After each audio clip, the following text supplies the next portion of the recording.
ഇതൊരു ഇരട്ടി സന്തോഷത്തിന്റെ നിമിഷമാണ്. ഒന്ന് അങ്ങയുടെ വരവ് ഞങ്ങളുടെ സ്റ്റുഡിയോ പുതിയ സ്റ്റുഡിയോ പ്രേക്ഷകരിലേക്ക് എത്തുന്ന ദിവസം അങ്ങ് വരുന്നു.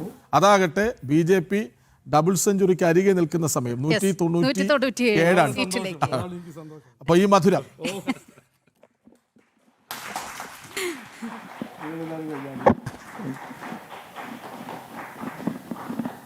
Congratulations and all the best. Thank you. Thank you.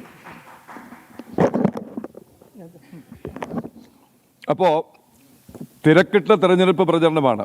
അതിനിടയിലാണ് ജനൻ TV സന്ദർശിക്കാൻ ഈ ദിവസം ശ്രീ രാജീവ് ചന്ദ്രശേഖർ, ടെക്നോക്രാറ്റ്, മുൻ കേന്ദ്രമന്ത്രി, എല്ലാ അർത്ഥത്തിലും ഒരു CEO ലെവലിലുള്ള ഒരു പൊളിറ്റീഷ്യൻ, സംസ്ഥാന BJPയുടെ അധ്യക്ഷൻ. വളരെയധികം സന്തോഷം, നന്ദി.